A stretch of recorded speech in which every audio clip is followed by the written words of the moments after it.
Hello, I'm referred to as Harj Gill. I prepared this speech from December 30th, 2011 to December 31st, 2011. I've titled it A New Way. Hello, dear slaves, dear masters, dear puppeteers, dear Homo sapiens. You've all submitted so long ago to your enslavement. You've acquiesced knowingly to your fears, to the forces of desires, to the forces of irrationality, and to the forces of evil. You are all doomed as you are. Your world is a prison of the mind, a prison of the body, and a prison for the soul. You are not free. Your mind is not free. You're not free in communism. You're not free in democracy. You're not free in socialism. You're not free in the shell that encases your mind, the shell that you call your body. Your secret societies, you orchestrate the fictional world around you with your full cooperation. Have you involved in crimes against humanity, crimes against yourself, and hence you are guilty. Knowingly guilty so your families can benefit, so you can benefit as an extension of your family. And who are you?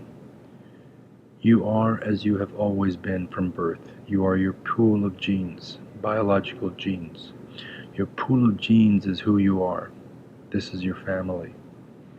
In your daily lives you are at war, and you do not speak of the truth of the daily war, of the signs and numbers that control you, as you use them to deceive others, because you are at war.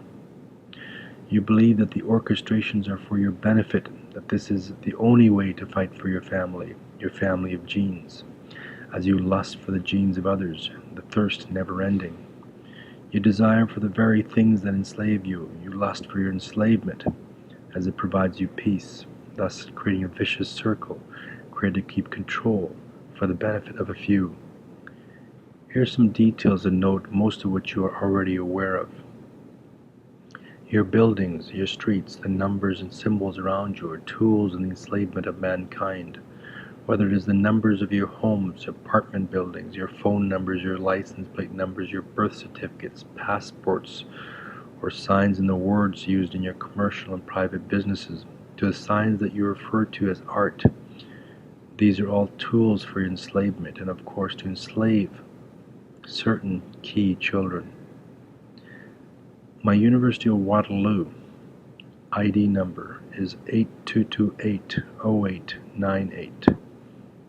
82280898. Consists of 4 eighths. The numbers gave the orders. The numbers were to be executed. I was to be controlled by the strength of 4 eighths and 1 9, controlled to execute a 2-2. However, 47 years later after my birth, a 2-2 was never executed. The eighths led by the Mongoloids of the world, have deceived and bribed all in Canada and wherever I went, so that you may all benefit, and so a child was tortured. Would it not have been better for the eighths to execute the 2-2 that they had been ordered to execute? Who benefited in Waterloo, Ontario, for agreeing to the deception? The University of Waterloo received much as it grew. The businesses that emerged from the Waterloo area were rewarded. The university was rewarded. Businesses such as Research in Motion, the researching of blackberries, berries, the fruit, the berries received much wealth, so RIM could do more research on berries. Do you understand? Research on blackberries. Do you understand the signs of the Freemasons? The definition of blackberry, according to Wikipedia, in everyday English. Berry is a term for any small edible fruit. These berries are usually juicy, round or semi-oblong, brightly colored, sweet or sour, and do not have a stone or pit. Examples: bananas, grapes, cranberry, oranges. The problem, as outlined in one of my earlier videos, was that the Mongoloids knew that I was raised on 11330 79th Avenue, the house that built me. Hence a 113379 was being executed by a different military program, not a Mongoloid program. They knew I walked up and down Swanson Drive in Delta, British Columbia, Canada, to be educated where my mind was being brainwashed by so-called trusted teachers. And I played ice hockey at Sun God Arena, walking to the arena of the Sun God on 79th to take an L turn at the house with the 29. The signs indicating that the Canadian military with the secret societies were creating a swan son, as swans mate with berries for life, unless there are problems. Swans mate with berries for life, unless there are problems. If the Eights, as they were instructed, had executed a tutu at the University of Waterloo, it would have resulted in the creation of the Swan, armed for the war. The Swanemy would have been activated and one lifetime mate quickly acquired. This Swan program was not in the best interest of the Mongoloids or the Eights, as they knew my genes would favor at least a 9 or a 2-9, leaving all the Eights behind to not be rewarded. The truth was not in favor of the Eights. This was a big problem for the Eights.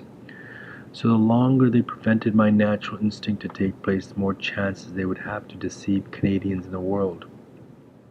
They chose to not follow the orders and did not execute the tutu. Instead, they deceived the world in overvaluing the value of Mongoloid genes.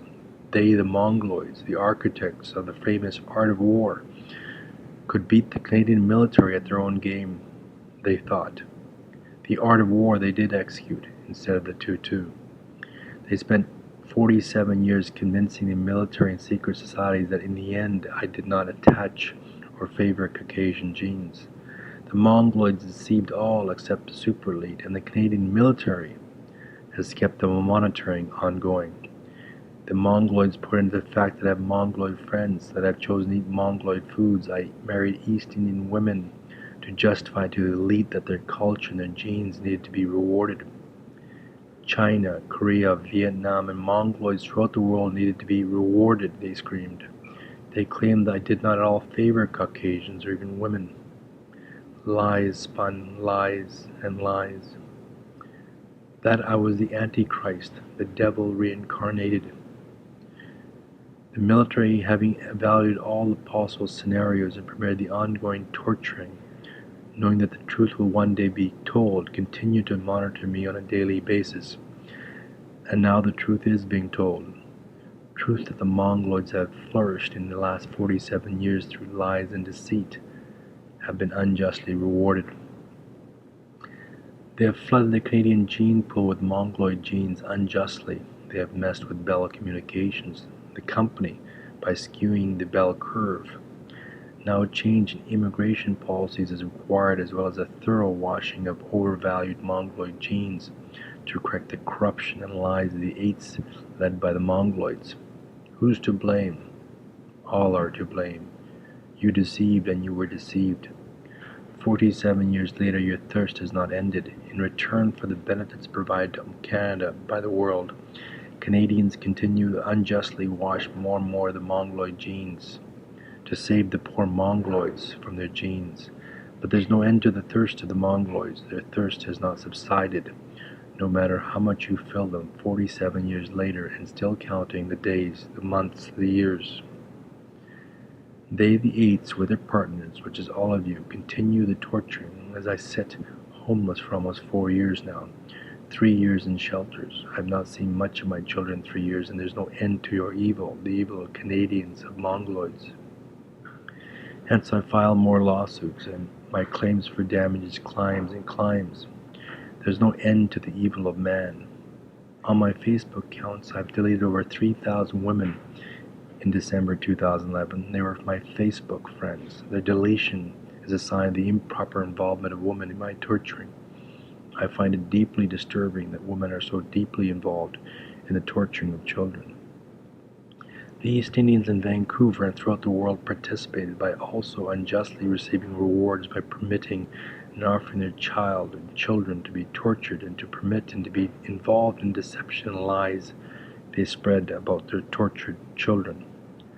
I will not mention today the deep involvement of the Sikh and East Indian community in perpetuating the torture and perpetuating the lies.